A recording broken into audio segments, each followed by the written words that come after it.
Sa gitna ng bumabagyong gabi, mag-isang gumagapang sa sakit si Sinagtala habang hawak ang kanyang tiyan na malapit ng pumutok. Ang asawa niyang si General Dakila, na dapat sana'y kasama niya sa panganganak, ay mas piniling sagutin ang tawag ng kanyang dating kasintahan. Sa isang iglap, tinalikuran niya ang kanyang mag-ina at pinatay ang telepono nang walang pag-aalinlangan, habang si Tala ay naiwan sa dilim at ulan.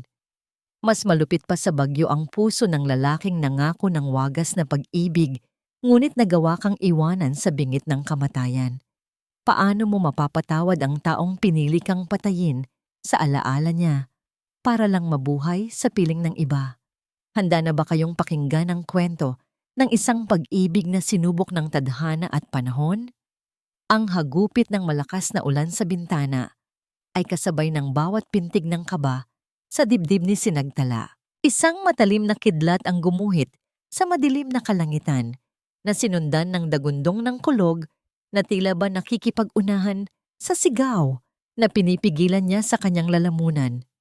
Muling humilab ang kanyang tiyan, isang sakit na hindi niya pa naramdaman kailanman. Napakapit siya nang mahigpit sa dulo ng kama. Ang mga butil ng pawis ay namumuo sa kanyang noo. 9 na buwan. 9 na buwan niyang inalagaan ang buhay sa kanyang sinapupunan, at sa gabing ito, sa gitna ng bagsik ng kalikasan, tila ba gusto na nitong masilayan ang mundo. Nanginginig ang mga kamay na dinampot niya ang telepono sa bedside table. Kailangan niya ang kanyang asawa. Kailangan niya si General Dakila Montenegro. Sa ikatlong ring, sa wakas ay sumagot ito. Ngunit ang boses sa kabilang linya ay malamig, malayo. "Hello? Dax," hirap na sabi ni Tala. Ang bawat salita ay may kasamang paghingal. "Dax, manganganak na yata ako. Ang sakit-sakit na." Katahimikan. Ang tanging naririnig niya ay ang buhos ng ulan at isang mahinang tunog ng musika mula sa kabilang linya. "Tala, nasa isang mahalagang meeting ako." Walang emosyong sagot ni Dakila. "Meeting?" Hindi makapaniwalang ulit ni Tala. "Dax, naririnig mo ba ako? Sabi ko manganganak na ako. Kailangan kita dito." Isang buntong hininga ang naririnig niya, isang tunog ng pagkaini. "Hindi ba't sabi ng doktor sa susunod na linggo pa? Huwag ka namang OA. Umuwi din ako mamaya." "Hindi, Dax. Hindi mo naiintindihan." Pagmamakaawa ni Tala, ang luha ay nagsisimula nang mamuo sa gilid ng kanyang mga mata. "Iba ito. Masakit na talaga. Pakiusap. Umuwi ka na." Bago pa niya matapos ang kanyang sasabihin, may narinig siyang isang malambing na boses ng babae sa background. "Dax baby, is everything okay?" Naniga si Tala. Kilala niya ang boses na yon. Ang boses na yon ang bumabagabag sa kanya sa mga gabing hindi siya makatulog. Ang boses ni Amaris. "I need to go, Tala." Mabilis na sabi ni Dakila. Ang tono ay nagbago, nagmamadali. "Dakila, huwag!" Humikbi si Tala. "Huwag mong gawin sa amin to. Pakiusap." Ngunit huli na ang lahat. Ang huling narinig niya bago ibaba ang tawag ay ang malupit na salitang binitiwan nito. "Maghintay ka. Importante to. Tuot, tuot, tuot." Ang tunog ng disconnected line ay mas malakas pa sa dagundong ng kulog sa labas. Nabitiwan ni Tala ang telepono. Gumulong ito sa sahig, ngunit hindi niya alintana. Ang kanyang buong mundo ay gumuho sa isang iglap. Ang sakit ng kanyang tiyan ay wala nang panama sa sakit na unti-unting dumudurog sa kanyang puso. Pinili niya. Pinili niya si Amaris kaysa sa amin ng anak niya. Hirap siyang tumayo. Umaasang masusundan niya ito. Mapipigilan. Ngunit paghakbang niya, isang panibagong, mas matinding sakit ang kanyang naramdaman. Napasigaw siya at napaluhod sa malamig na sahig. Mula sa bintana, kitang-kita niya ang pag-ilaw ng headlights ng sasakyan ni Dakila. At sa gitna ng unos, walang pag-aalinlangan nitong pinaharurot ang sasakyan palayo sa kanilang tahanan, palayo sa kanya, palayo sa kanilang magiging anak. Kasabay ng paglaho ng sasakyan sa dilim, bumuhos ang luha mula sa kanyang mga mata. Kasabay ng malakas na buhos ng ulan, napahawak siya sa kanyang tiyan. Anak, patawarin mo si Mommy. Bulong niya sa hangin. Patawad! Biglang bumukas ang pinto ng kwarto. Si Yaya Ginhawa, ang kanyang matapat na kasambahay, ay may daladalang isang basong tubig. Ngunit nabitawan niya ito nang makita ang kalagayan ni Tala. Senyorita Tala! Sigaw nito, tumakbo palapit sa kanya. Sinubukan ni Talang magsalita. Ngunit ang tanging lumabas sa kanyang bibig ay isang hikbi. Itinuro niya ang kanyang binti, kung saan may mainit na likidong unti-unting dumadaloy. Nanlaki ang mga mata ni Yaya Ginhawa sa takot. Hindi ito tubig. Tala, ang dugo.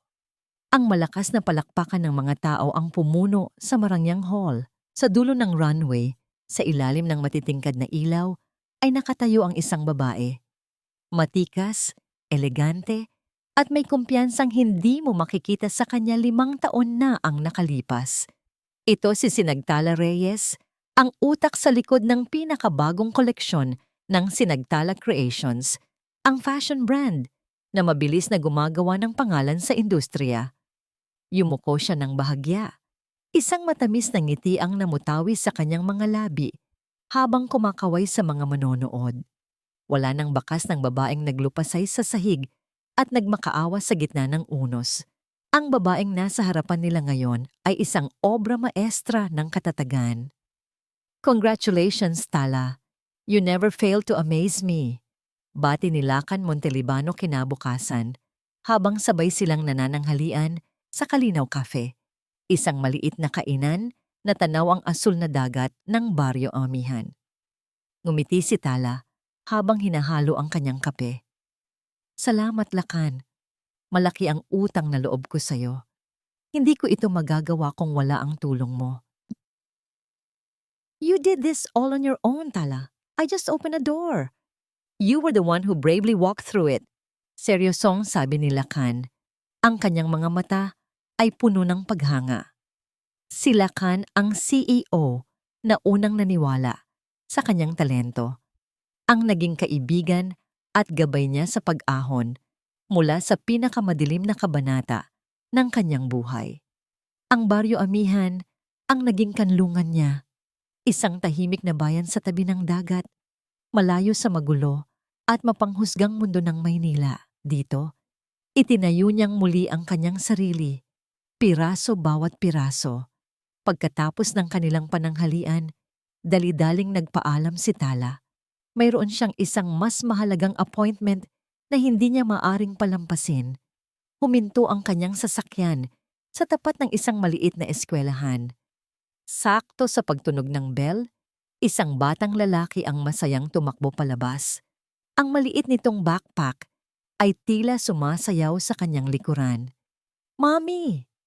Ang matamis na tinig na yon, ang musika sa pandinig ni Tala. Lumuhod siya at sinalubong ng mahigpit na yakap ang kanyang anak. Si Liwanag, ang kanyang liwanag, ang kanyang lakas, ang kanyang lahat. Hello, my love. How was school? Malamig niyang tanong habang hinahawi ang buhok na tumatakip sa mukha ng bata. Sa 5 taong gulang nito, bakas na ang angking talino at bibo nitong personalidad. It was great, Mommy. I got a star in our drawing class. I drew the sea and a big, big sun. Masiglang kwento ni Liwanag. Ang mga mata nitong bilugan at nagniningning ay nagpapaalala kay Tala ng isang taong pilit na niyang kinakalimutan. Habang pauwi, hindi mapigilan ni Tala ang mapangiti. Ang buhay niya ay payapa. Mayroon siyang matagumpay na karera, mga taong nagmamahal sa kanya, at isang anak na nagbibigay kulay sa kanyang mundo. Sapat na ito.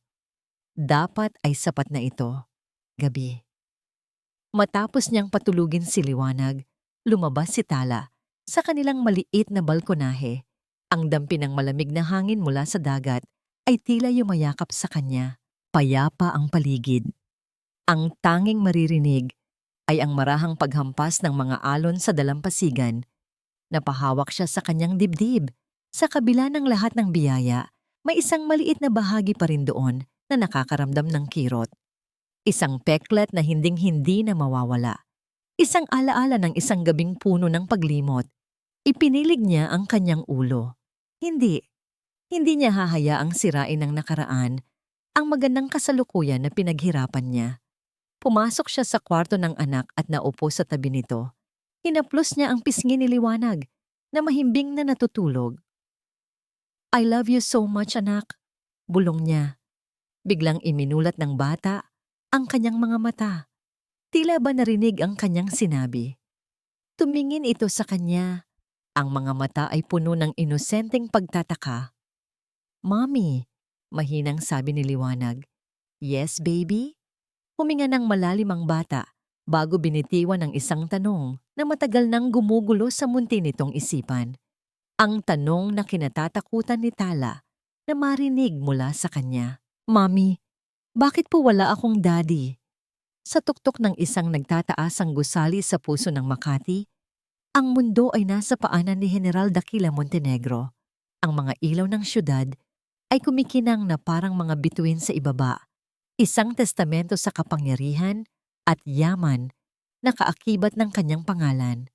Ngunit sa loob ng kanyang penthouse, sa likod ng mga salaming bintana, ang tanging namamayani ay ang katahimikan at ang lamig. Isang matunog na lagok ng whiskey ang pumuno sa katahimikan.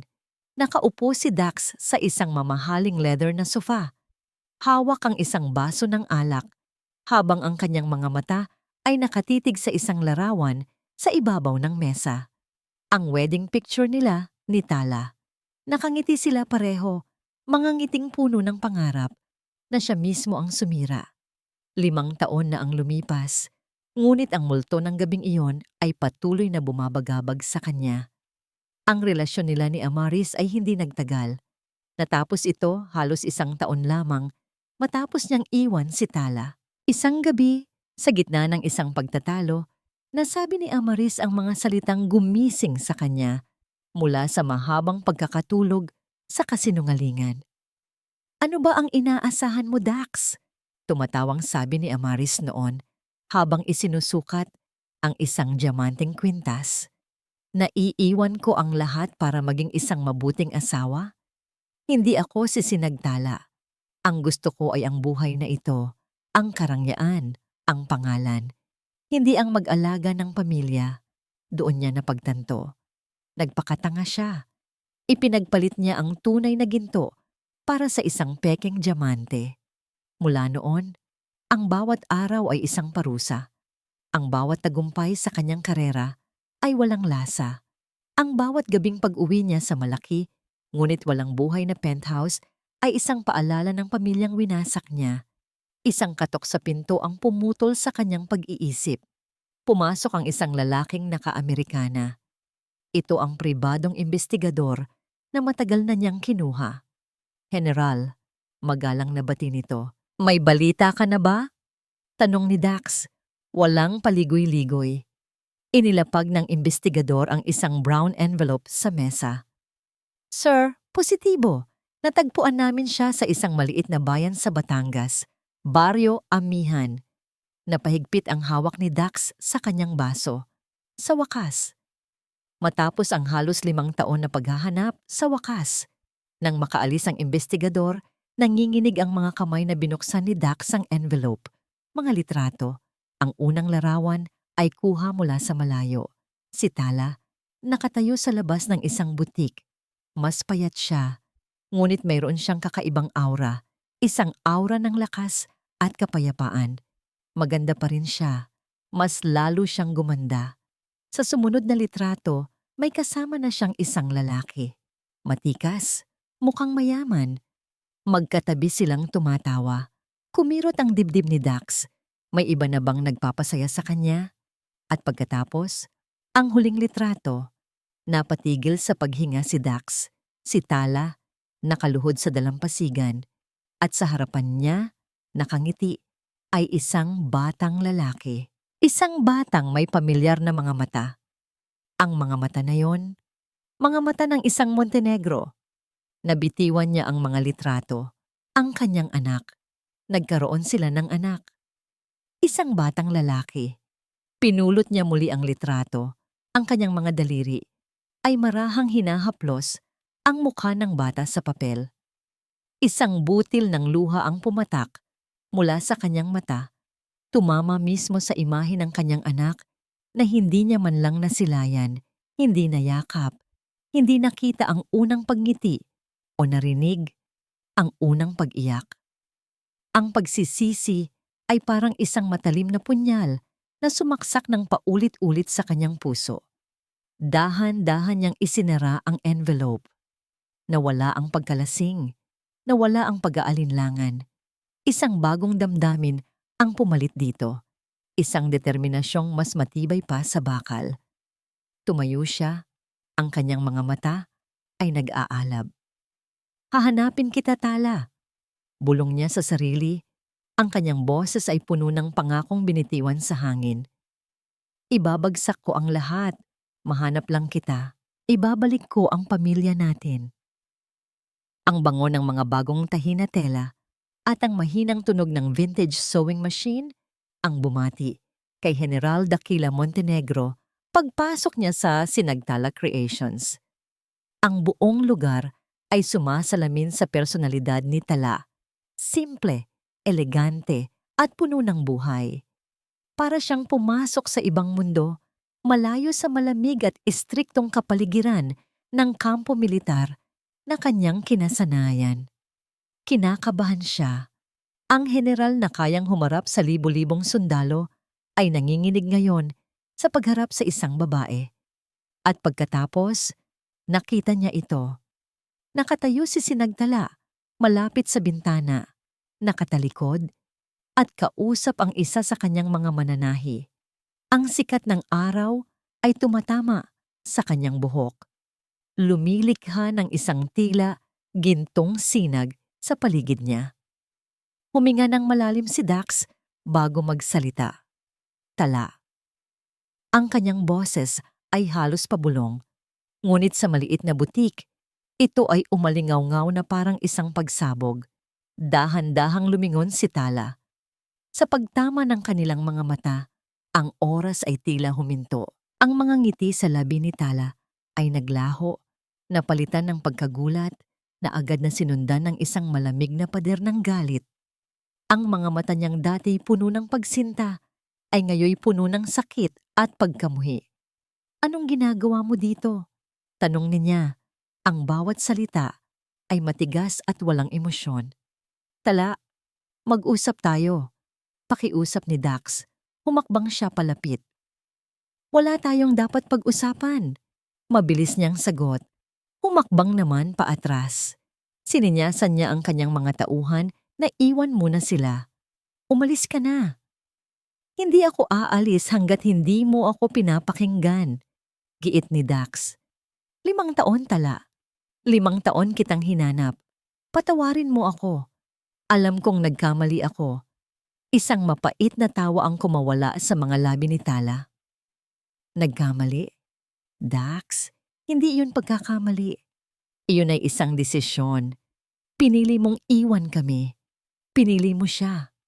Alam ko, halos pabulong na sabi ni Dax, ang kanyang boses ay basag.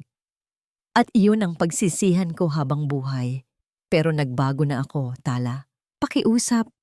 Bigyan mo ako ng isa pang pagkakataon. Pagkakataon? Nag-init ang mga mata ni Tala. Ang pagkakataon ay para sa mga taong humihingi ng tawad noong sariwa pa ang sugat. Nasaan ka noong mag-isa akong nanganak? Nasaan ka noong nilalagnat ang anak mo at hindi ko alam ang gagawin? Nasaan ka sa lahat ng kaarawan niya? At ngayon, babalik ka na parang walang nangyari at hihingi ng pagkakataon. Sinubukan ni Dax na abutin ang kamay ni Tala, ngunit mabilis niya itong iwinaksi na para bang ito'y apoy na nakapapaso. Umalis ka na, Dakila, sabi niya. Ang kanyang boses ay nanginginig na sa pinipigilang emosyon. Bago pa ako tumawag ng security. Tala, pakiusap. Mommy, isang masayang boses bata ang pumutol sa kanilang pagtatalo. Mula sa likurang pinto ng butik, Isang batang lalaki ang tumakbo papasok. Tumakbo ito papunta kay Tala at yumakap sa kanyang mga binti.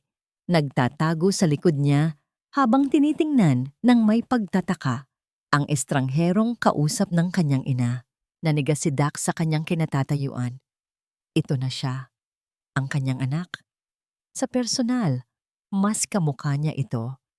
Ang hugis ng muka, ang ilong, at lalo na ang mga mata. Hindi niya napigilan ang sarili.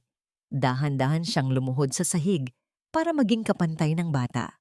Ang puso niya ay kumakarera. Ito ang unang pagkakataon na makikita niya ng ganito kalapit ang sarili niyang dugot laman. Ang lahat ng galit at sakit sa mukha ni Tala ay panandaliang napalitan ng pag-aalala. Huwag kang lalapit sa kanya, mahinang babala niya. Ngunit hindi nakinig si Dax. Ang kanyang buong atensyon ay nasa bata. "Hello," sabi niya. Sinisikap na gawing pinakamalambing ang kanyang boses. "Anong pangalan mo?" Nag-aalangang sumilip ang bata. "Liwanag po." Liwanag. Ang kanyang liwanag. Naramdaman ni Dax ang pamumasa ng kanyang mga mata.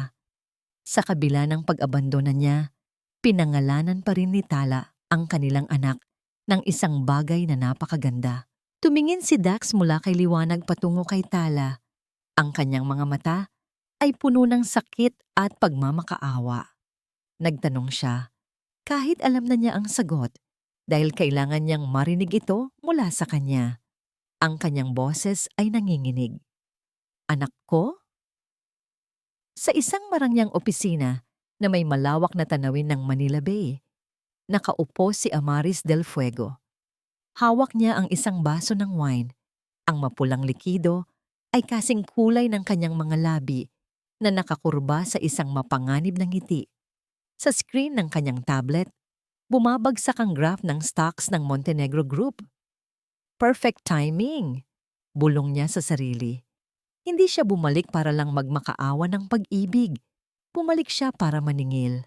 Ang imperyong itinayo ng mga Montenegro ay nakatayo sa ibabaw ng bangkay ng kumpanya ng kanyang ama. At ngayon, si Dakila, ang kahinaan ng pamilya, ang magiging susi ng kanilang pagbagsak. Pinindot niya ang intercom. "Ilabas niyo na ang balita tungkol sa scandal sa port project. Siguraduhin niyong kakalat ito sa lahat ng media outlets sa loob ng 1 oras."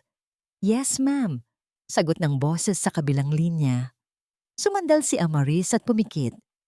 Ang sakit ng pagtanggi ni Dax noon ay napalitan na ng tamis ng paghihiganti. Kung hindi siya magiging reyna ng mga Montenegro, siya ang magiging apoy na tutupok sa kaharian nila. Sa kabilang banda, ang headquarters ng Montenegro Group ay parang isang pugad ng mga langgam na binulabog. Ang mga telepono ay walang tigil sa pagtunog. Ang mga empleyado ay nagtatakbuhan, may dalang mga papel at nakabakas sa mukha ang takot. Pumasok si General Dakila sa boardroom, ang kanyang uniforme ay gusot. Ang isip ay lutang pa rin mula sa pagkikita nila ni Tala at ng kanyang anak. Ngunit ang gulo sa opisina ay humila sa kanya pabalik sa realidad. "Anong nangyayari?" tanong niya sa kanyang sekretarya. "Sir, may nag-leak ng confidential documents tungkol sa construction project sa Batangas. Sinasabi nilang may bribery na nangyari. Bumagsak ang share price natin ng 15% sa loob lang ng 2 oras." Hindi pa nakakasagot si Dax nang bumukas ang pinto ng conference room ng padabog. Iniluwan nito si Don Severino Montenegro, ang kanyang ama at chairman ng kumpanya. Ang mukha nito ay halos sumabog sa galit. "Ikaw!" sigaw ng matanda. Nakaturo ang baston kay Dax. Napatahimik ang buong kwarto. "Dad, let me explain." "Wala kang ipapaliwanag," putol ni Don Severino. Hinagis niya ang isang dyaryo sa mukha ni Dax. Headline, "Montenegro Scion, sangkot sa katiwalian. Ex-lover, nagbunyag ng baho." Ito ba ang kapalit ng pagpapabaya mo sa kumpanya? Ang paghahabol mo sa babaeng yun noon, at ngayon ay hinahayaan mo ang isa pang babae Nasirain tayo. Natigilan si Dax. Si Amaris? Sino pa ba? Sigaw ng ama. Ang bawat salita ay may kasamang talsik ng laway sa sobrang gigil. Binigyan mo siya ng akses sa buhay mo, sa mga sekreto natin. At ngayon, ginagamit niya yon para patayin tayo. Ito ang napala mo sa pagiging bulag. Napayuko si Dax. Ang bigat ng mundo ay tila sabay-sabay na dumagsa sa kanyang balikat. Ang pagtanggi ni Tala, ang pagkamuhi sa mata ng kanyang anak, at ngayon, ang pagguho ng legasiya ng kanyang pamilya. Lahat ng ito ay dahil sa kanyang mga maling desisyon. Ayusin mo ito, Dakila. Mariing utos ni Don Severino bago tumalikod. Dahil kung babagsak ang kumpanyang ito, hinding-hindi kita mapapatawad at huwag ka nang umasa na may mamanahin ka pa. Naiwan si Dax na nakatayo sa gitna ng boardroom habang ang mga mata ng mga board members ay nakatingin sa kanya nang may halong awa at panghuhusga. Lumabas siya ng kwarto, ang kanyang dibdib ay sumisikip. Kinuha niya ang kanyang telepono. May isang bagong mensahe mula sa isang unknown number. Pagbukas niya, nanlamig ang kanyang buong katawan. Masakit ba, Dax? Ito ay simula pa lamang. Ang simula ng pagbagsak mo. Hihintayin kong lumuhod ka sa abo ng iyong kaharian. Napahawak si Dax sa pader para hindi matumba. Ang laban ay hindi na lang tungkol sa pagbawi sa kanyang pamilya. Ito ay laban na para sa kanyang buhay. Ang paglubog ng araw sa Baryo Amihan ay karaniwang napakaganda, puno ng kulay kahel at lila na humahalik sa dagat. Ngunit para kay General Dakila Montenegro, ang dapit hapon na ito ay kasing dilim ng kanyang kinabukasan. Nakatayo siya sa likod ng isang malaking puno ng niyog, ilang metro ang layo mula sa dalampasigan. Mula sa kanyang kinatatayuan, kitang-kita niya ang isang eksenang dumurog sa natitira niyang pag-asa. Doon, sa puting buhangin, ay nagtatakbuhan si Liwanag at si Lakan. Tawang-tawa ang bata habang hinahabol ng CEO na animoy walang ibang inaalala kundi ang pasayahin ng bata.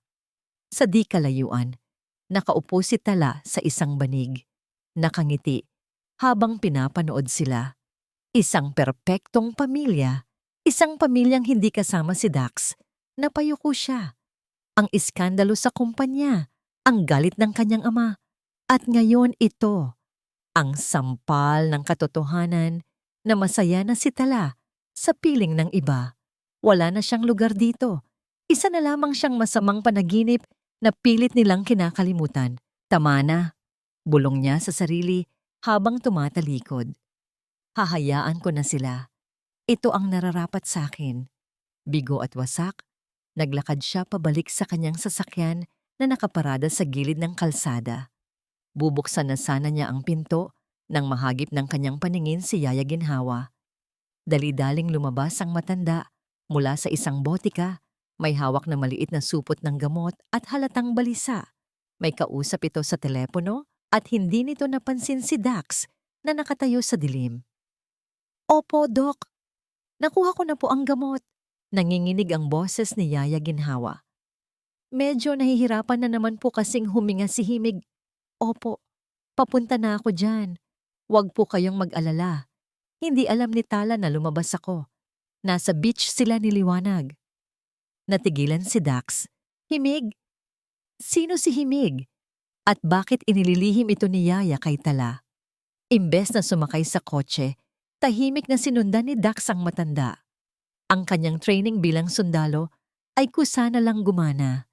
Tahimik ang kanyang mga hakbang, tila anino sa gabi. Hindi pumunta si Yaya sa malaking bahay kung saan nakatira si Tala. Sa halip, lumiko ito sa isang makipot na eskinita, papunta sa dulong bahagi ng baryo, kung saan may isang maliit at lumang bahay na halos matakpan na ng mga puno at halaman. Tago. Ligtas sa mga mata ng mga tao. Pumasok si Yaya sa loob. Dahan-dahang lumapit si Dax. Ang puso niya ay kumalabog ng malakas sa kanyang dibdib. Kutob. May kutob siyang hindi maganda. Sumilip siya sa siwang ng bintanang gawa sa kapis. Ang loob ng bahay ay simple pero malinis. May mga laruan sa sahig, mga manika, pangkulay, at mga papel. At doon, sa isang maliit na kama, sa gitna ng kwarto, nakita niya ito. Isang batang babae. Maputla ang balat nito, tila ba hindi pa nasisinaga ng araw. Payat ang kanyang pangangatawan at may nakakabit na maliit na tubo ng oxygen sa kanyang ilong. Nakaupo sa kama, hawak ang isang lapis at papel. Gumuguhit siya. Nang hina, ang mga tuhod ni General Dakila. Napahawak siya ng mahigpit sa hamba ng bintana upang hindi tuluyang bumagsak sa lupa. Ang mukha ng bata. Ito ay refleksyon ni liwanag. Ang parehong hugis ng mukha, ang parehong tangos ng ilong, ngunit ang mga matang yon ay kay Tala. Malalim at tila ba may tinatagong lungkot kahit sa murang edad. Kambal. 2 ang anak niya. Biglang tumigil sa pagguhit ang bata. Dahan-dahan itong lumingon sa bintana, tila ba naramdaman ang bigat ng titig ng isang tao mula sa labas. Nagkatagpo ang kanilang mga paningin. Sa sandaling iyon, parang piniga at pinilipit ang puso ni Dax. Ang inosenteng titig ng bata ay tumagos sa kanyang kaluluwa. Walang takot, walang galit. Pag-uusisa lang. Sino po kayo? Mahinang tanong ng bata. Ang boses nito ay garalgal at mahina. Parang isang hanging pabulong na madaling tangayin. Hindi makasagot si Dax. Ang lalamunan niya ay nanuyo at parang binabarahang ng libu-libong tinik. Ang mga luha ay nagsimulang umagos sa kanyang pisngi ng walang tigil. Lumalabo ang kanyang paningin. Himig! Bulong ni Dax, ang pangalang narinig niya kay Yaya kanina, na ngayon ay parang isang dasal sa kanyang bibig. Ngumiti ang bata ng tipid, isang ngingiting puno ng pagod. Ako po si Himig. Kayo po ba ang angel na susundo sa akin? Angel? Siya? Ang lalaking nagpabaya sa kanila? Ang amang naging dahilan kung bakit nag-iisa ang ina nito sa panganganak. Napaupo si Dax sa lupa, sapo ang kanyang mukha ng 2 palad. Ang bigat ng kanyang kasalanan ay dumoble, trinumple. Iniwan niya si Tala na nagdadalang tao sa 2 bata. At ang isa sa kanila ay naghihirap ngayon habang siya ay nagpapakasasa sa karangyaan noon. Patawarin mo ako. Humahagulgol na bulong niya sa hangin, habang ang ulan ay nagsisimula na namang pumatak. Kambal sila. Diyos ko, kambal sila. Ang katahimikan ng gabi ay binasag ng malakas na pagbukas ng pinto ng hidden house. Si Tala, nakakarating lang galing sa beach, ay nagulat nang makita ang pinto na nakabukas. Ang kaba ay agad na gumapang sa kanyang dibdib. Yaya? Himig! Sigaw niya, dali-daling pumasok. Ngunit hindi si Yaya ang sumalubong sa kanya. Sa gitna ng maliit na sala, nakatayo si General Dakila Montenegro. Basang-basa ito ng ulan. Ang mga mata ay pula at namamaga. At ang buong katawan ay nanginginig sa pinaghalong galit at sakit. Dax? Napaatras si Tala. Anong ginagawa mo? Bakit? Ang boses ni Dax ay mababa, ngunit puno ng panganib. Bakit mo itinago sa akin, Tala? Bakit mo itinago ang anak ko? Nanlaki ang mga mata ni Tala. Alam na niya. Hindi mo naiintindihan. Mabilis na depensa ni Tala. Humarang siya sa pinto ng kwarto ni Himig. Umalis ka na dito. Huwag mo siyang guluhin. Anak ko siya. Sigaw ni Dax. Ang boses ay umalingaw-ngaw sa buong bahay. 2 sila. Kambal sila. At hinayaan mong mabuhay ako ng 5 taon na ang alam ko ay isa lang ang inabandon ako. Gaano ka kalupit? Ako? Ako pa ang malupit. Sumabog na rin si Tala. Ang galit na 5 taon niyang kinikimkim ay lumabas na parang bulkan. Ikaw ang nang-iwan, Dax. Ikaw ang pumili sa babaeng yon. Noong nanganak ako, 2 sila. 2 silang iniluwal ko habang humahagulgol ako sa sakit at sa pangungulila sa'yo. Si Himig, ipinanganak siyang may butas sa puso. Mahina siya. Muntik na siyang mamatay sa bisig ko. Tumulo ang luha ni Tala habang dinuduro si Dax. Itinago ko siya dahil ayaw kong makita niya ang mundo na tumalikod sa kanya. Ayaw kong malaman ng pamilya mo na may apo silang sakit na baka ikahiya lang nila. Pinrotektahan ko siya mula sa'yo, Dax. Dahil ang alam ko, ang tanging kaya mo lang ibigay ay sakit. Natigilan si Dax. Ang bawat salita ni Tala ay parang balang tumatama sa kanya. Puta sa puso. Bulong niya. Lalapit sana siya kay Tala, ngunit umatras ito. Huwag kang lalapit. Umiiling na, sabi ni Tala. Masaya na kami. Huwag mo na kaming guluhin. Kung may natitira pa, kahit katiting na awa dyan sa puso mo, General. Parang awa mo na. Umalis ka na. Bago pa makasagot si Dax, tumunog ang cellphone ni Tala. Sinagot niya ito. Ang kamay ay nanginginig. Hello, Doc? Habang nakikinig si Tala sa kabilang linya, unti-unting namutla ang kanyang mukha. Nabitawan niya ang telepono. Tala? Humakbang palapit si Dax. Ang galit ay napalitan ng pag-aalala. Anong nangyari? Tumingin si Tala kay Dax. Ang mga mata ay puno ng takot na ngayon lang nakita ni Dax ang takot ng isang inang mawawalan ng anak. Si Himig! Garalgal na sabi ni Tala. Isinugod siya ni Yaya sa ospital kanina habang nagtatalo tayo. Hindi na siya makahinga. Dax, kailangan na niyang maoperahan. Ngayon na.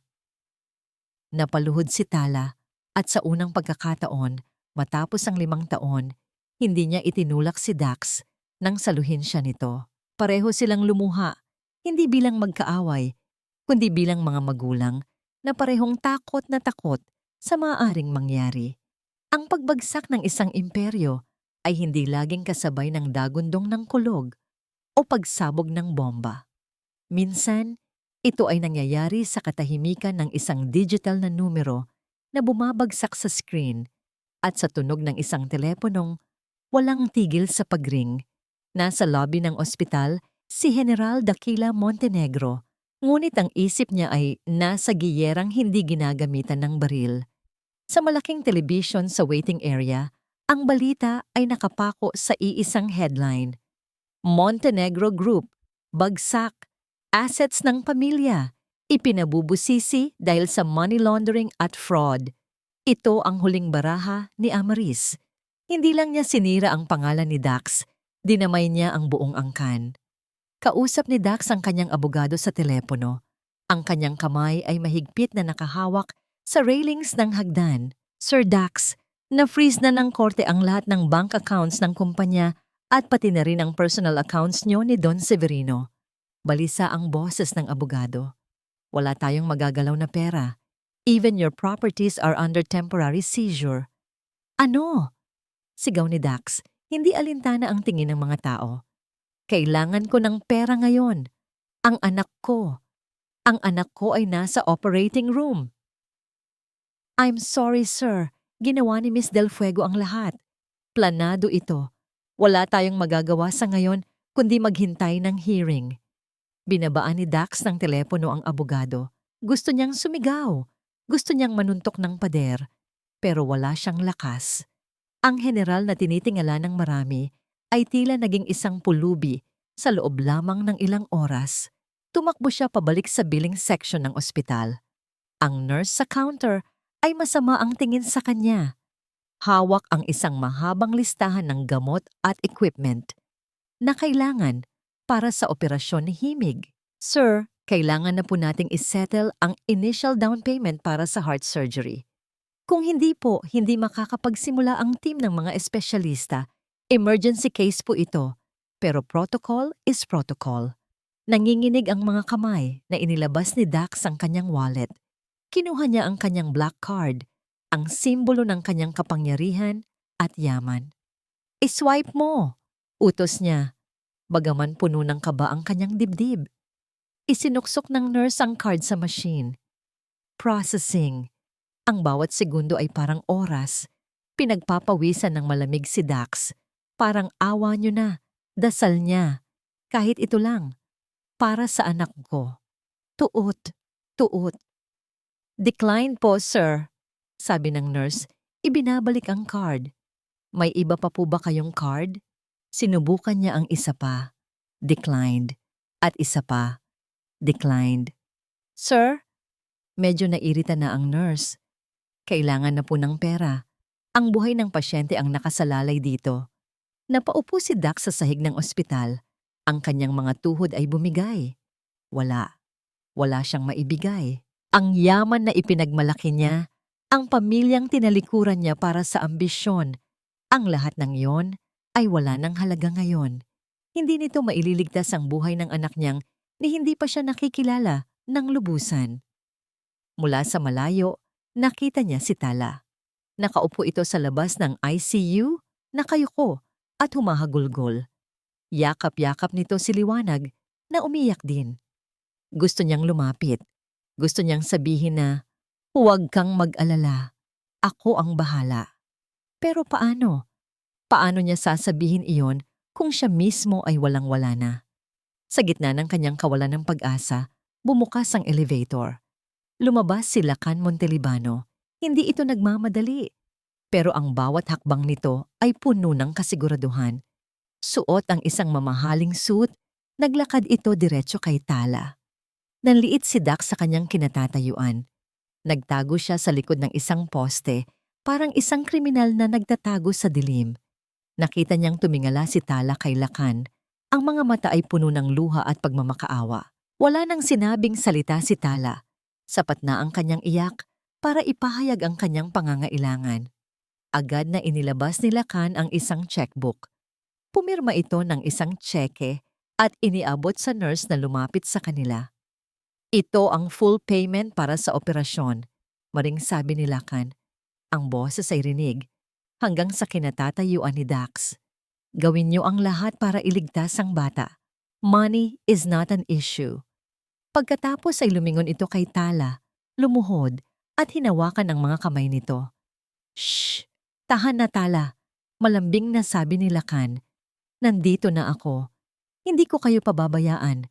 Hayaan mong ako ang mag-alaga sa inyo. Niyakap ni Tala si Lacan ng mahigpit. Isang yakap ng pasasalamat, isang yakap ng kaligtasan.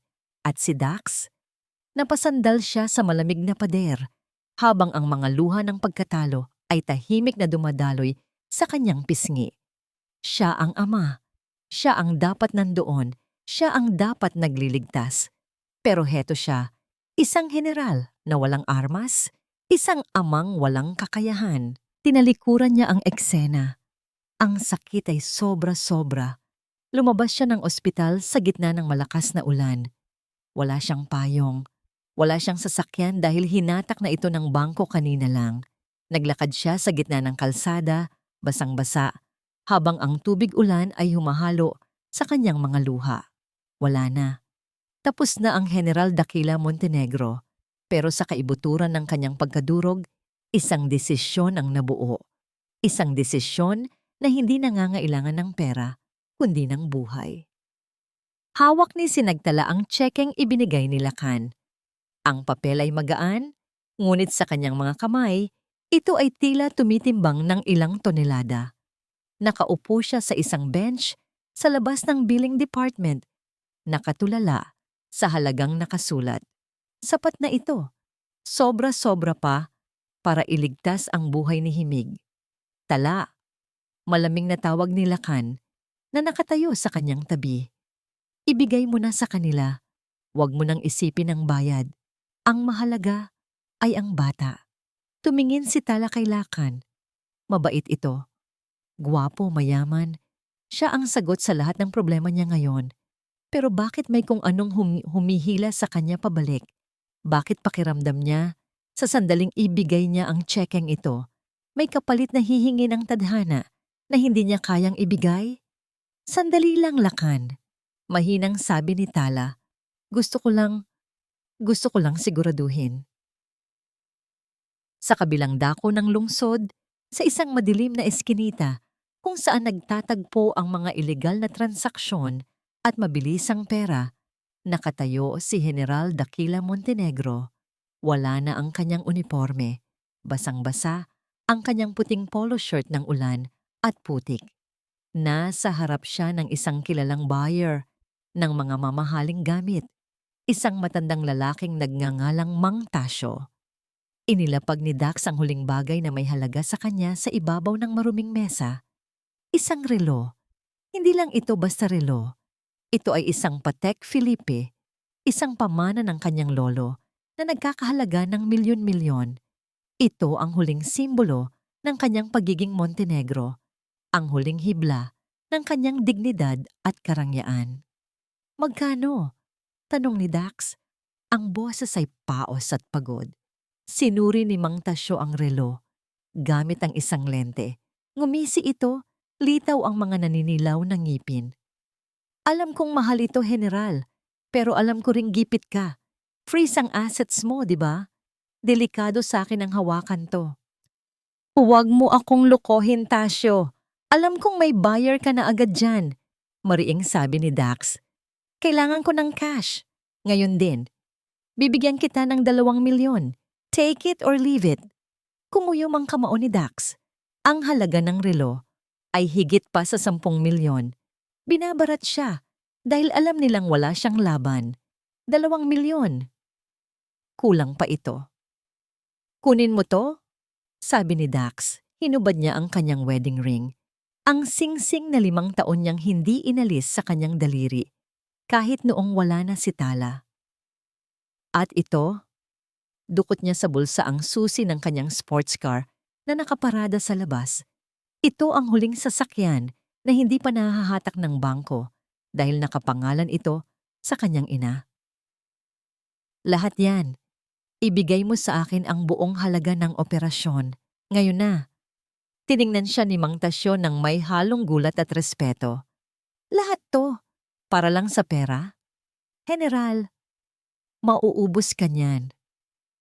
Tumingin si Dax sa kawalan.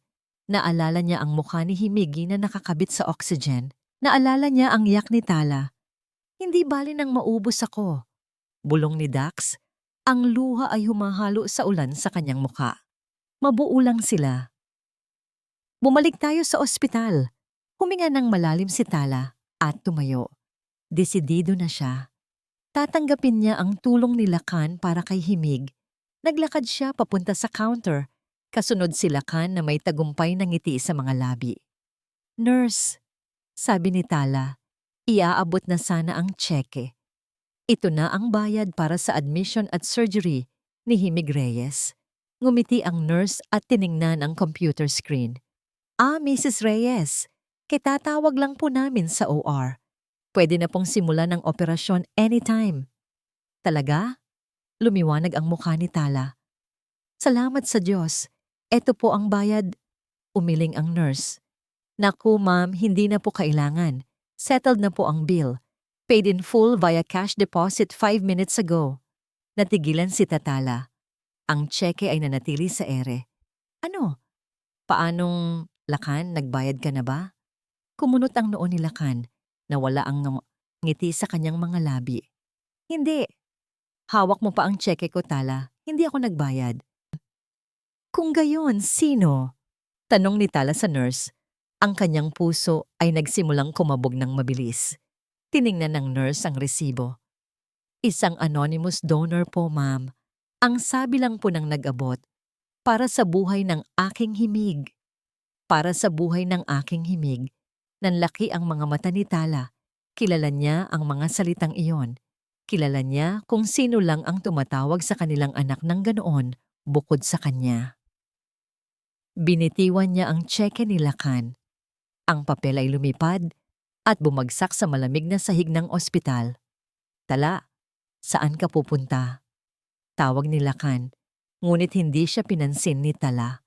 Tumakbo si Tala papunta sa malaking salaming bintana ng lobby na nakaharap sa entrance ng ospital. Ang ulan ay bumubuhos pa rin ng malakas sa labas. At doon, sa ilalim ng poste ng ilaw sa kalsada, nakita niya ang isang pamilyar na figura. Walang payong, walang sasakyan. Nakayuko ang balikat, naglalakad palayo sa ospital na parang isang taong nawalan ng lahat ng lakas. Ang kanyang lakad ay mabagal, paika-ika, tila bapasan niya ang buong daigdig. Si Dax na ibinigay ang lahat, kahit ang sarili niya, nang hindi naghihintay ng kapalit o pasasalamat. Si Dax na piniling maging anino para lang magbigay ng liwanag sa anak nila. Napahawak si Tala sa salamin. Ang kanyang mga luha ay muling bumalong. Sa unang pagkakataon, hindi galit ang naramdaman niya, kundi isang matinding kirot ng panghihinayang at pagkaunawa. Nilingon niya si Lakan na ngayon ay nakatayo sa likod niya, pinulot ang tseke. Ang mukha ni Lakan ay madilim. Nakatingin din sa papalayong figura ni Dax. Tala. Tawag ulit ni Lakan. Ngunit hindi lumingon si Tala. Ang kanyang mga mata ay nakapako pa rin sa lalaking naglalakad sa ulan. Ang lalaking minsan niyang minahal. Ang lalaking winasak siya. At ang lalaking na ngayon ay nagligtas sa kanila sa paraang walang sino man ang makakagawa. Ang ulan ay tila karayom na tumutusok sa balat ni Tala habang tumatakbo siya palabas ng ospital. Basang-basa na ang kanyang damit. Ang kanyang buhok ay nakadikit sa kanyang mukha, ngunit hindi niya ito alintana. Ang tanging nasa isip niya ay ang lalaking naglalakad palayo sa dilim. Dax! Sigaw niya. Ang boses ay nakikipagbuno sa hangin. Dax! Sandali! Huminto ang figura. Dahan-dahan itong lumingon. Sa ilalim ng madilim na ilaw ng poste, nakita ni Tala ang mukha ni General Daquila Montenegro. Wala na ang angas, wala na ang yabang. Ang nakikita niya ay isang lalaking pagod, wasak, at walang-wala. Hinabol ni Tala ang kanyang hininga nang makalapit siya. Nakita niya ang kamay ni Dax. Wala na ang gintong sing-sing. Wala na rin ang mamahaling relo. Bakit? Tanong ni Tala. Ang boses ay nanginginig, hindi dahil sa lamig, kundi sa emosyon. Bakit mo ibinigay ang lahat? Wala nang natira sa'yo. Ngumiti ng mapait si Dax. Mali ka, Tala. Ngayon lang ako nagkaroon ng silbi. Sa buong buhay ko, akala ko ang pagiging general at ang yaman ko ang sukatan ng pagkatao ko. Pero noong nakita ko si Himig, noong nalaman kong pwede siyang mawala. Lumapit si Dax ng kaunti, ngunit nandoon pa rin ang distansya ng respeto. Tala, hindi ko mababawi ang 5 taon, hindi ko maiaalis ang sakit na idinulot ko. Pero kung ang buhay ko ang magiging kabayaran para mabuhay ang anak natin, ibibigay ko ng buong buo, kahit maging pulubi ako, basta humihinga siya. Sa sandaling iyon, naramdaman ni Tala ang pagguho ng pader na itinayo niya sa paligid ng kanyang puso. Tala! Isang boses ang bumasag sa eksena. Mula sa entrance ng ospital, tumatakbo si Lac. May dalang payong. Sa likod niya ay ang dating executive assistant ni Dax na si Mr. Santos na mukhang hingal na hingal. Tala, pumasok ka na sa loob. Magkakasakit ka dito. Utos ni Lacan, akmang hahawakan si Tala para ilayo kay Dax. Tumingin siya kay Dax nang may pandidiri. At ikaw, Montenegro, umalis ka na. Wala ka ng lugar dito. Bayad na ang operasyon, di ba? Iyon lang naman ang kaya mong gawin. Now, leave us alone. Mr. Lacan, singit ni Mr. Santos ang assistant. I think you should stop acting.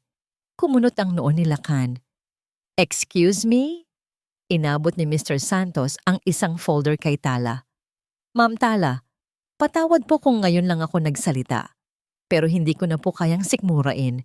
Ito po ang proof ng bank transfers at emails. Binuksan ni Tala ang folder habang pinapayungan siya ni Mr. Santos. Nanlaki ang kanyang mga mata. Ano to? Bulong ni Tala. Tumingin siya kay Lacan. Ikaw ang nag-finance kay Amaris para siraan ang Montenegro Group? Natigilan si Lacan. Ang maamong mukha nito ay unti-unting napalitan ng isang malamig na ekspresyon. You bought the stocks at rock bottom prices. Pagpapatuloy ni Tala. Ang galit ay umaakyat sa kanyang lalamunan. Sinadya mong pabagsakin sila, Dax, para mabili mo ang kumpanya nila ng mura. At ginamit mo ang pagkakaibigan natin. Ginamit mo ako para mapalapit sa kanila. Tumawa ng mahina si Lakan. Ibinaba niya ang kanyang payong at hinarap si Tala. Wala nang saysay ang pagtatago. Business is business, Tala. Ang Montenegro Group ay parang barkong lumulubog dahil sa kapabayaan ng pamilya nila. Sinalo ko lang. At tungkol sa atin, totoo ang nararamdaman ko. Kaya kong ibigay sa'yo at sa mga bata ang mundong hindi kayang ibigay ng talunang sundalong yan. Dinuro niya si Dax. Tingnan mo siya. Wala siyang kwenta. I can give you everything. Hindi, sigaw ni Tala. Hindi mo ako nabibili, Lakan. At lalong hindi mo mabibili ang pamilya ko. Itinapon ni Tala ang folder sa dibdib ni Lakan. Ang mga papel ay nagliparan sa hangin. Basang-basa ng ulan. Ang akala ko ay kaibigan ka. Yun pala ay ikaw ang ahas na tumuklaw sa amin habang nakatalikod. Ang tulong mo ay may lason. Humakbang si Tala, palapit kay Dax at hinawakan ang braso nito. Isang simpleng hawak, ngunit napakalakas ng mensahe. Si Dax, nagkasalayi siya. Iniwan niya kami. Pero ngayong gabi, pinatunayan niya na kaya niyang isakripisyo ang sarili niya para sa anak namin nang walang hinihintay na kapalit. Ikaw? Nagbigay ka ng tulong para kontrolin ako. Tumingin si Tala nang diretso sa mga mata ni Lakan. Umalis ka na, Lakan.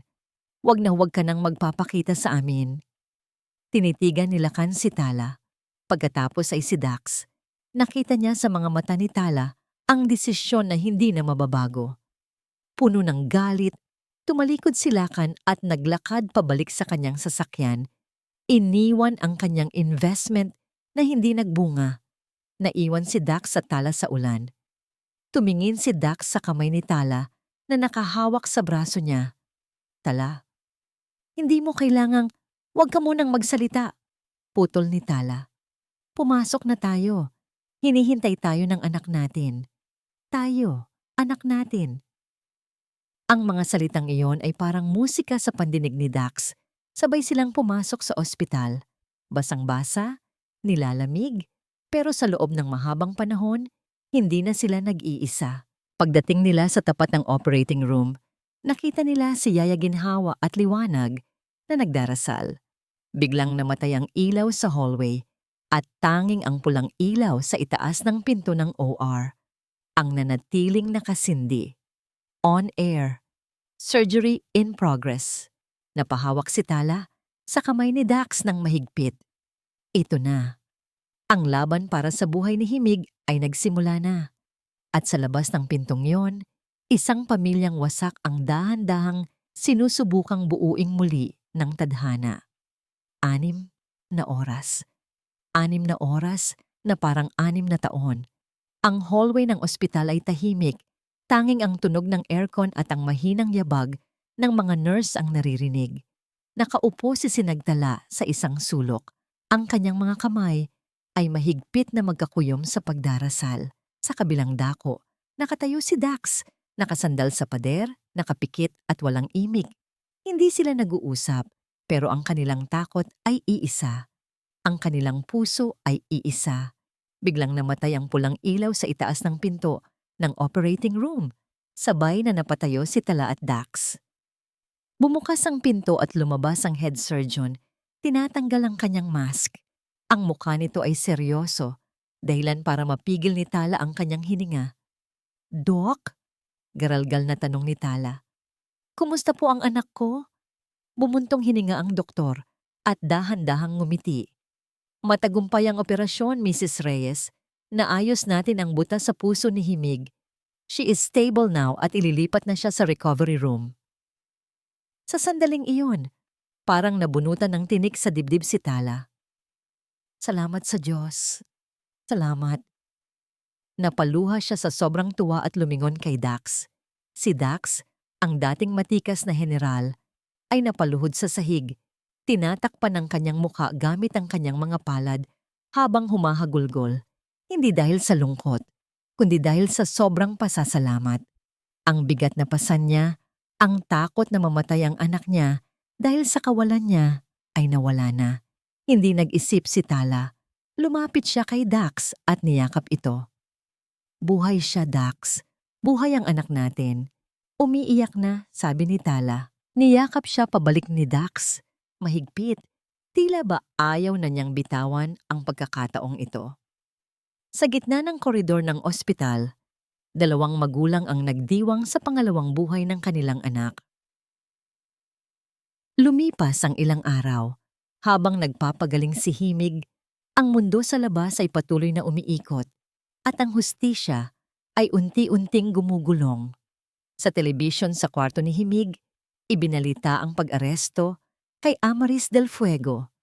Ang mga ebidensyang ibinigay ni Mr. Santos, kasama ang testimonya ng ilang empleyado na tinakot niya, ay sapat na para idiin siya sa kasong corporate sabotage at fraud. Pinatay ni Dax ang TV. Ayaw na niyang marinig ang pangalang iyon. Tapos na ang kabanatang iyon ng buhay niya. Tumingin siya kay Himig na mahimbing na natutulog. Ang pisngi ay unti-unti nang nagkakaroon ng kulay. Sa kabilang sofa, natutulog din si Liwanag at Tala. Dahan-dahang tumayo si Dax. Hinalikan niya sa noo si Himig. Pagkatapos ay si Liwanag. Tinitigan niya sandali si Tala bago siya nag-iwan ng isang maliit na note sa mesa at tahimik na lumabas ng kwarto. Alam ni Dax ang lugar niya. Bayad na ang operasyon, ligtas na ang bata. Wala na siyang karapatang manatili pa, lalo na't wala na siyang maibibigay. 2 linggo ang makalipas. Nasa construction site ng isang bagong building si Tala para sa isang site inspection ng kanyang boutique expansion. Suot ang kanyang hard hat. Naglalakad siya kasama ang foreman nang mapansin niya ang isang pamilyar na figura sa di kalayuan. Sa ilalim ng matinding sikat ng araw, may isang lalaking nagbubuhat ng sako-sakong semento. Ang balat nito ay sunog sa araw. Ang katawan ay puno ng pawis at dumi. Si Dax, natigilan si Tala. Ang general na dating nag-uutos sa libu-libong sundalo, ang tagapagmana ng Montenegro Group, ay ngayoy isang kargador. Pinanood niya ito. Nakita niya kung paano ito tumawa habang nakikipagbiruan sa mga kapwa-trabahador habang kumakain ng simpleng pananghalian sa gilid ng kalsada. Walang bahid ng yabang, walang reklamo. Mukha siyang payapa. Napansin ni Dax na may nakatingin sa kanya. Lumingon siya at nakita si Tala. Nawala ang nangiti niya at napalitan ng hiya. Dali-dali niyang pinunasan ang kanyang muka gamit ang maruming tuwalya at lumapit ng dahan-dahan. Tala, bati ni Dax, hindi makatingin ng diretsyo.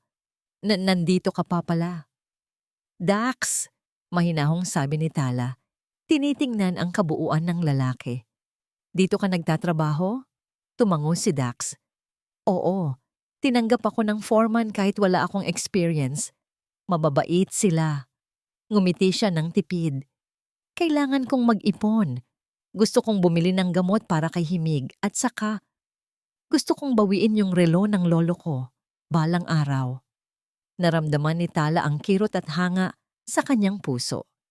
Ito ang Dax na minahal niya noon. Ang Dax na hindi takot maghirap para sa tama. Ang Dax na nawala, pero ngayon ay nagbalik na. Kumusta ang mga bata? Tanong ni Dax. Ang mata ay nagniningning sa pag-asa. Magaling na si Himig. Nakakalabas na siya ng bahay. Si Liwanag naman laging nagtatanong kung nasaan ang hiropapa niya. Napayuko si Dax para itago ang pamumuo ng luha sa kanyang mga mata. Hero, hindi ako hero, Tala. Isa lang akong tatay na bumabawi. Katahimikan ang namagitan sa kanila. Hindi yung klase ng katahimikan na nakakabingi, kundi yung klase na nagpapahilom. Huminga ng malalim si Tala. May kinuha siya sa kanyang bag, isang maliit na Tupperware. Sobra yung niluto kong adobo kanina. Sabi ni Tala, inaabot ito kay Dax. Sayang naman kung itatapon. Paborito mo to, di ba? Nagulat si Dax.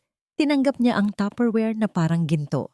Tumingin siya kay Tala at sa unang pagkakataon, nakikita niya ang pagpapatawad sa mga mata nito. Salamat Tala, bulong niya.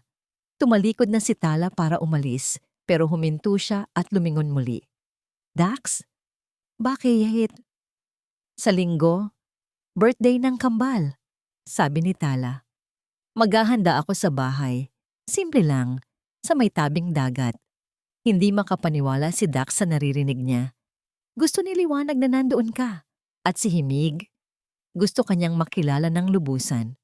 Ngumiti si Tala ng bahagya. Pumunta ka. Naiwan si Dax na nakatayo sa gitna ng construction site. Hawak ang adobo, habang ang puso niya ay tumatalon sa tuwa. Sa wakas, pagkatapos ng bagyo, sumisikat na muli ang araw. Ang simoy ng hangin sa Baryo Amihan ay may dalang kakaibang tamis sa hapong ito. Sa tabing dagat, nakasabit ang mga makukulay na banderitas na sumasayaw sa hangin. May isang mahabang mesa na puno ng mga simpleng handa, spaghetti, fried chicken, at isang malaking cake na may kandilang hugis numero 6. Masaya ang tawanan ni Liwanag at Himig. Tumatakbo sila sa buhanginan, hinahabol ang mga bula ng sabon na hinihipan ni Yaya Ginhawa. Si Himig, na dati ay laging nakaupo at mabilis mapagod, ngayon ay tumatakbo na kasabay ng kanyang kakambal. Ang kanyang mga pisngi ay namumula sa tuwa, isang senyales ng malusog na puso. Nakatayo si Sinagtala sa may veranda. Pinapanood sila. Payapa ang kanyang loob, pero may halong kaba. Tumingin siya sa kanyang relo. Darating kaya siya? Ilang sandali pa, isang tricycle ang huminto sa tapat ng gate. Bumaba si Dax. Wala na ang kanyang uniforme, wala na rin ang mamahaling suit. Nakasuot lang siya ng simpleng puting t-shirt at maong, at may bitbit na 2 malalaking kahon na nakabalot sa makulay na papel. Medyo pumayat siya at umitim dahil sa trabaho sa construction. Pero sa paningin ni Tala, mas mukha siyang kagalang-galang ngayon kaysa noong puno siya ng medalya sa dibdib. Papa! Sigaw ni Liwanag nang makita ang ama. Tumakbo ang bata palapit kay Dax. Agad na ibinaba ni Dax ang mga regalo at lumuhod para saluhin ang anak sa isang mahigpit na yakap. Happy birthday, Liwanag! Bati ni Dax at hinalikan ang ulo ng bata. Dahan-dahang lumapit si Himig. Medyo nahihiya pa ito. Ito ang unang beses na makakasama niya ang ama sa labas ng ospital. Tumingin si Dax kay Himig. Ang kanyang mga mata ay puno ng pagmamahal at pag-iingat. Happy birthday, Himig! Malambing na bati ni Dax. Inilabas niya mula sa kanyang bulsa ang isang maliit na bagay. Isang kwintas na gawa sa shell na siya mismo ang nagtali at nagpolish. Para sa'yo. Galing yan sa dagat, kasing tapang at kasing ganda mo. Napangiti si Himig at lumapit para magpayakap. Sa sandaling iyon, naramdaman ni Dax na buo na siya. Ang yaman na nawala sa kanya ay barya lang kumpara sa yakap ng 2 anghel na ito. Naglakad si Tala, palapit sa kanila. Nagkatinginan sila ni Dax. Walang salita, isang ngiti lang, pero sapat na iyon para tunawin ang natitirang lamig sa pagitan nila. Salamat sa pagpunta, sabi ni Tala. Hindi ko ito palalampasin, sagot ni Dax. Kahit bumagyo pa. Naging masaya ang salo-salo. Kumain sila ng sabay-sabay, nagkantahan ng happy birthday at nagbukas ng mga regalo. Ang regalo ni Dax ay hindi mamahaling gadgets, kundi 2 saranggola na gawa sa kawayan at papel de hapon. Tuwang-tuwa ang mga bata. Pagsapit ng dapit hapon, tinulungan ni Dax ang kambal na paliparin ang mga ito. Naupo si Tala sa buhanginan habang pinapanood ang mag-aama. Ang mga saranggola ay mataas na lumilipad sa langit, malaya at matatag laban sa hangin. Parang buhay nila. Lumapit si Dax kay Tala matapos mapagod ang mga bata sa paglalaro. Umupo siya sa tabi nito, nakatingin sa papalubog na araw na nagkukulay kahel sa dagat. Tala, panimula ni Dax. Alam kong marami pa akong kailangang patunayan. Wala na akong maipagmamalaking pangalan o yaman. Ang meron na lang ako ay ang mga kamay ko na handang magtrabaho at ang puso ko na hindi na muling titingin sa iba. Tumingin siya kay Tala. Ang mga mata ay puno ng sensiridad. Magsisimula ako sa wala, Tala. Pero ipapangako ko sa iyo, sa bawat araw na darating, pipiliin ko kayo. Araw-araw, pipiliin ko kayo. Tiningnan ni Tala ang lalaking minsan nang dumurog sa kanya. Nakita niya ang mga kalyo sa palad nito, ang pawis sa noo nito, at ang pagpapakumbaba sa puso nito. Dahan-dahang inabot ni Tala ang kamay ni Dax at hinawakan ito. Hindi ko makakalimutan ang nakaraan, Dax. Ang pilat ay laging nandyan. Mahinang sabi ni Tala. Napayo ko si Dax, handang tanggapin ang pagtanggi. Pero, dugtong ni Tala at hinigpitan ang hawak sa kamay niya. Handa na akong bumuo ng bagong bukas, hindi dahil kailangan kita, kundi dahil gusto kong maging parte ka ng buhay namin bilang ama ng mga anak natin at bilang kasama ko sa pagbuo ng pamilyang ito. Napatingin si Dax kay Tala. Tila hindi makapaniwala sa narinig. Ang mga luhang kanina pa niya pinipigilan ay tuluyan ng bumagsak. Sa pagkakataong ito, hindi ito luha ng sakit o pagsisisi, kundi luha ng labis na pasasalamat. Ang bigat na pasan niya sa kanyang dibdib sa loob ng 5 taon ay parang bula na naglaho. Salamat, Tala. Garalgal na bulong ni Dax. Dahan-dahan niyang inangat ang kamay ni Tala at idinikit ito sa kanyang noo, isang tanda ng mataas na paggalang at pangako. Pangako, hinding-hindi ko nasasayangin ang pagkakataong ito. Araw-araw kitang liligawan. Araw-araw kong papatunayan na karapat-dapat ako sa inyo. Tumango si Tala at ngumiti. Isang ngingiting abot hanggang mata na wala ng bahid ng pait. Alam ko, Dax, alam ko. Mama! Papa! Look! Sigaw ni Liwanag at himig mula sa malayo. Sabay silang lumingon. Ang mga saranggola ng kambal ay mataas na ang lipad, sumasayaw sa hangin, laban sa kulay kahel na langit ng paglubog ng araw. Magkahawak kamay ang dalawang bata, tumatawa at tumatalon sa tuwa. Halika na, aya ni Tala. Tinatawag na tayo ng mga bata. Sabay silang tumayo mula sa buhanginan. Hinawakan ni Dax ang kamay ni Tala at sa pagkakataong ito, mahigpit na gumanti ng hawak si Tala. Wala nang pag-aalinlangan, wala nang takot. Habang naglalakad sila palapit sa kanilang mga anak, ang general na nawalan ng lahat ng yaman at titulo ay natagpuan ang kanyang tunay na kayamanan. At si Sinagtala, ang babaeng nadurog at iniwan sa gitna ng bagyo, ay muling nabuo, mas matatag, mas maliwanag, at puno ng pagmamahal. Sa wakas, ang bagyo ay humupa na. At sa Baryo Amihan, ang tanging naririnig na lang ay ang himig ng tawanan at ang liwanag ng bagong pag-asa. Mga minamahal, ang kwento ni Dax at Tala ay nagpapaalala sa atin na ang tunay na pag-ibig ay hindi nasusukat sa mga sandaling masaya, kundi sa kung paano natin pinipiling ayusin ang mga bagay na nasira. Natutunan natin na ang pagpapatawad ay hindi paglimot sa nakaraan, kundi ang pagpili na palayain ang sarili mula sa sakit upang makabuo ng mas magandang bukas. At higit sa lahat, ipinakita ni Dax na ang tunay na halaga ng isang tao ay wala sa yaman o titulo, kundi sa kanyang kahandaang magsakripisyo para sa kanyang pamilya. Maraming salamat po sa pagsama sa amin sa maemosyong paglalakbay na ito. Kayo po, kaya niyo bang magpatawad gaya ni Tala? O kaya niyo bang isuko ang lahat para sa pagmamahal gaya ni Dax? I-comment niyo naman sa ibaba ang inyong mga saloobin. Gustong-gusto naming basahin ang inyong mga reaksyon at kwento. Hindi dito nagtatapos ang ating paglalakbay. Marami pa pong kwentong kasing ganda at mas puno ng aral dito sa aming channel. Kung nagustuhan niyo ang kwentong ito, i-like, i-share sa pamilya at mga kaibigan, at mag-subscribe na rin para lagi kayong updated sa mga susunod pa naming kwento. I-click nyo ang notification bell para kayo ang unang makarinig kapag may bago kaming upload. Pagpalain po kayo ng Panginoon, kayo at ang inyong buong pamilya. Hanggang sa muli!